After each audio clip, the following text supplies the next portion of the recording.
The live TV, सच सबसे आगे। नमस्कार, द लाइव टीवी देख रहे हैं आप। आपके साथ में हूं आदित्य कुमार। भारतीय जनता पार्टी ने अरब देशों के दबाव में आकर, जो वहां पर सोशल मीडिया पर ट्रेंड चल रहा था और भी बहुत सारी चीजें की जा रही, तो उसके बाद दो प्रवक्ताओं को तो हटा दिया, लेकिन इसके बाद बड़ी समस्या में बीजेपी घिरती हुई नजर आ रही है। तरह तरह के रिएक्शन सामने आ रहे हैं। पहली बात तो प्रवक्ता बेचारे रो रहे हैं, ट्विटर पर ट्वीट कर रहे हैं, लिख रहे हैं हमने किसी की भावनाओं को आहत नहीं किया है। दूसरी ओर बीजेपी के जो अंधभक्त हैं वो सोशल मीडिया पर ट्रेंड चलाने लगे हैं, हैशटैग शेम ऑन बीजेपी, यानी बीजेपी को शेम किया जा रहा है और अलग पार्टी बनाने की मांग भी की जा रही है। वो सब कुछ हम आपको बताएंगे और दिखाएंगे कि कैसे कहा जा रहा है कि बीजेपी एकदम बेकार पार्टी है और किस तरह के कार्टून बनाकर भी पेश किए जा रहे हैं, वो भी हम आपको दिखाएंगे। लेकिन सबसे पहले हम आपको दिखाना चाहते हैं किस तरीके से नुपुर शर्मा का हाल है और किस तरीके से नवीन कुमार जिंदल का हाल है। और एक चीज और बताएंगे आपको, वीडियो के अंत तक आप बने रहिएगा। हम आपको दिखाएंगे कैसे वरिष्ठ पत्रकार रवीश कुमार ने बाकायदे एक लंबा लेख लिखा है, कुछ सवाल उसमें पूछे हैं और कुछ सवाल दागे भी हैं, वो भी आपको हम बताएंगे। तो सबसे पहले बात कर लेते हैं नुपुर शर्मा के एक मतलब वाक्यांश से कि उन्होंने क्या कुछ लिखा है। नुपुर शर्मा ने लिखा कि मैं पिछले कई दिनों से टीवी डिबेट पर जा रही थी, जहां रोजाना मेरे आराध्य शिव जी का अपमान किया जा रहा था। मेरे सामने यह कहा जा रहा था कि वो शिवलिंग नहीं फव्वारा है। दिल्ली के हर फुटपाथ पर बहुत शिवलिंग पाए जाते हैं, जाओ जाके पूजा कर लो। मेरे सामने बार बार इस प्रकार से हमारे महादेव शिव जी के अपमान को मैं बर्दाश्त नहीं कर पाई और मैंने रोष में आके कुछ चीजें कह दी। यानी अब यहां स्वीकारिता हो रही है। ये क्यों हो रही है आपको ही पता है, कार्रवाई हो चुकी है। अगर मेरे शब्दों से किसी की धार्मिक भावनाओं को ठेस पहुंची हो तो मैं अपने शब्द वापस लेती हूं। मेरी मंशा किसी को कष्ट पहुंचाने की नहीं थी। नुपुर शर्मा। तो नुपुर शर्मा इसलिए बोल रहे हैं क्योंकि कार्रवाई हो चुकी है। और कार्रवाई क्यों हुई है यह भी आपको बखूबी मालूम है। जिस तरीके से खाड़ी देशों में एक तरीके का कैंपेन चलाया गया, सोशल मीडिया पर लिखा गया किस तरीके की चीजें भारत में की जा रही हैं, कैसे वहां पर नबी के बारे में अपशब्दों का इस्तेमाल किया जाता है, उसके बाद मुसलमानों को प्रताड़ित किया जाता है। कानपुर की हिंसा आपने देखी, किस तरह की वहां हिंसा हुई, बंद का ऐलान किया गया था तो यहां हिंदूवादी संगठनों ने बवाल मचा दिया, ऊपर से मुसलमानों को बदनाम कर दिया। ये सब चीजें हो रही थी। तो अब आप बाकायदे ये समझिए कि कैसे ये दोनों लोग अब जो है गिड़गिड़ा रहे हैं। उसके बाद हम आपको दिखाएंगे कैसे भारतीय जनता पार्टी के जो लोग हैं, जो कह रहे हैं हमने भारतीय जनता पार्टी को वोट किया, जो अंधभक्त हैं, वो हैशटैग शेम ऑन बीजेपी चला रहे हैं, वो भी आपको बताएंगे। नवीन कुमार जिंदल लिखते हैं कि हम सभी धर्मों की आस्था का सम्मान करते हैं, लेकिन सवाल सिर्फ उस मानसिकता वालों से था जो हमारे देवी देवताओं पर अभद्र टिप्पणियों का प्रयोग करते, नफरत फैलाते हैं। मैंने सिर्फ उन्हीं से सवाल पूछा था, इसका अर्थ यह नहीं कि हम किसी भी धर्म के खिलाफ हैं। तो ये अब नवीन कुमार जिंदल का है। और नवीन कुमार जिंदल अभी और भी ट्वीट कर रहे हैं, लगातार मीडिया में आके भी कह रहे हैं कि भैया हमारी जान को खतरा है, हमारा वो जो है पता सार्वजनिक ना किया जाए। इसी तरह कुछ बयान दे रही है नुपुर शर्मा कि हमारी जो लोकेशन है, हमारा एड्रेस जो है वो सार्वजनिक ना किया जाए, बड़ी दिक्कत हो सकती है। सब चीजें हो रही हैं। तो चलिए ज्यादा देर ना करते हुए अब बहुत सारी चीजें आपको बताएंगे कि किस तरीके से भारतीय जनता पार्टी में ही ट्रेंड चलने लगा है विरोध का। उसके बाद बताएंगे आखिरकार भारतीय जनता पार्टी को यह फैसला क्यों लेना पड़ा, किस तरीके से ट्रेंड चला था, यह भी आपको आखिर बताएंगे। आपको पहले हम बता चुके। तो सबसे पहले अभी के जो हालात है वो बता दें, किस तरीके से भारतीय जनता पार्टी के जो अंधभक्त हैं वो बौखलाए हुए हैं। अमन सिंह नाम के एक अंधभक्त हैं, अब लगता तो वही है, ऐसे हिसाब से उन्होंने किया है। नीचे लिखा है कि हैशटैग नुपुर नवीन को वापस लो, hashtag shame on BJP, shame on BJP, BJP चिल्ला रहे हैं। लिखा हुआ है कि BJP has become difficult to tolerate, now all Hindu organisation are requested to from their own political party and remove BJP from power. यानी BJP को power से हटा दीजिए। सीधे कहा है कि बीजेपी को बर्दाश्त करना मुश्किल हो गया है।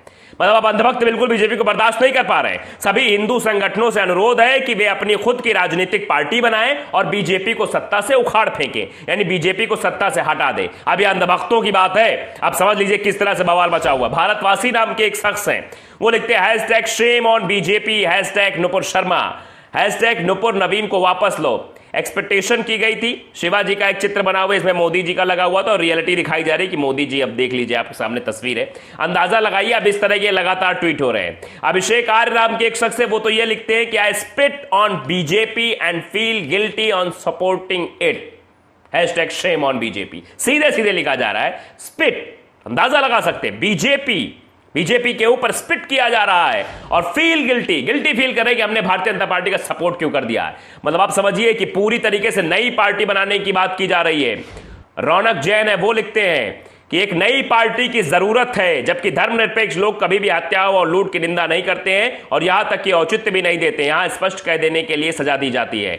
यानी ये कहा गया कि नुपुर शर्मा जो कह रही वो सही है, नवीन कुमार जिंदल जो कह रहे सही है, हटाया गया, बीजेपी एकदम बेकार पार्टी है, बीजेपी को हटाना चाहिए यहां से। अननोन नाम के मतलब ट्विटर यूजर लिखते हैं BJP never support their own party workers, यानी बीजेपी अपने वर्कर्स पर भरोसा नहीं करती, उनका सपोर्ट नहीं करती है। और देखिए एक तस्वीर बनाई गई है, this is how BJP supporters it's workers, यानी सपोर्टर्स और वर्कर के साथ बीजेपी क्या करती है, हैशटैग शेम ऑन बीजेपी, उनको पानी में फेंक कर रस्सी भी नहीं दी जाती है, इस तरह की चीजें मतलब दिखाई जा रही है। उत्कर्ष सिंह नाम के एक शख्स है कि I have decided that I will vote only for Maharaj Yogi Adityanath, मतलब ये देखिए अलग का ट्रेंड चल गया है, मैंने तय किया है कि मैं केवल महाराज योगी आदित्यनाथ को वोट दूंगा, अगर 2024 में मोदी या शाह पीएम उम्मीदवार होंगे तो मैं नोटा वोट दे दूंगा। यानी बीजेपी की पूर्ण रूप से फजीहत हो रही है। अब ये फैसला लेने में देरी की वजह से फजीहत हो रही है, इसका भी आप अंदाजा लगा सकते, पहले फैसला लिया नहीं गया, फैसला लिया गया बाद में, जब भारतीय जनता पार्टी और स्वयं प्रधानमंत्री नरेंद्र मोदी की तस्वीरें शौचालय के बाहर लगाई गई, कूड़ेदान के बाहर लगाई गई हैं।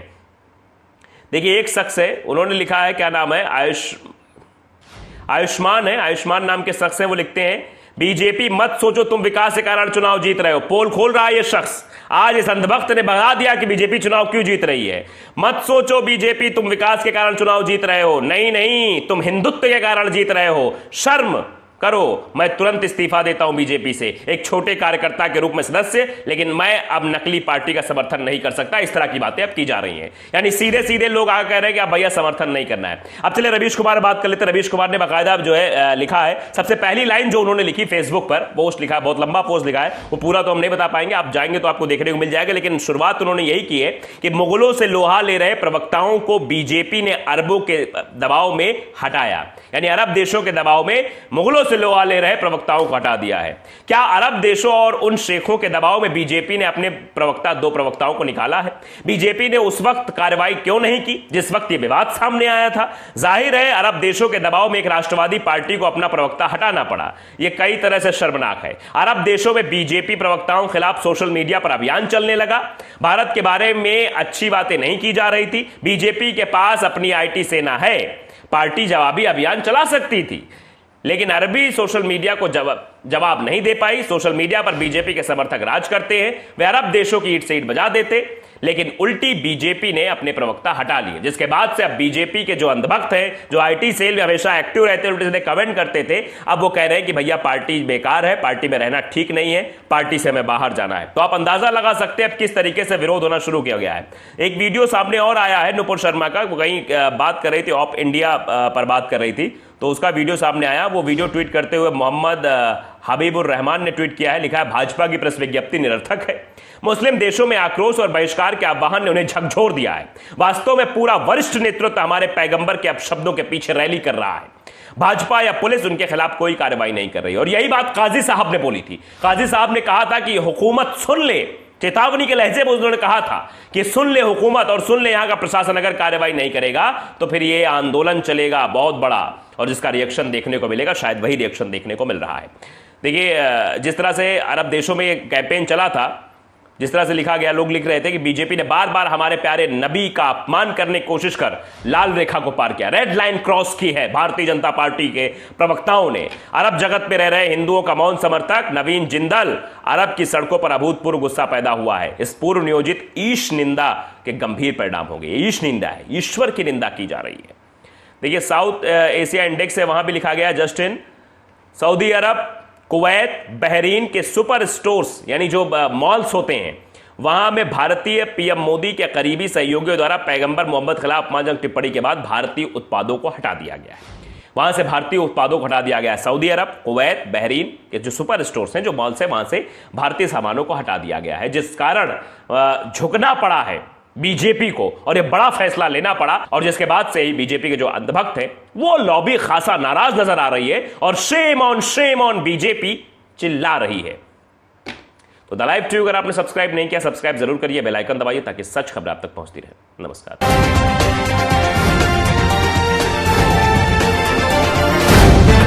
द लाइव टीवी, सच सबसे आगे।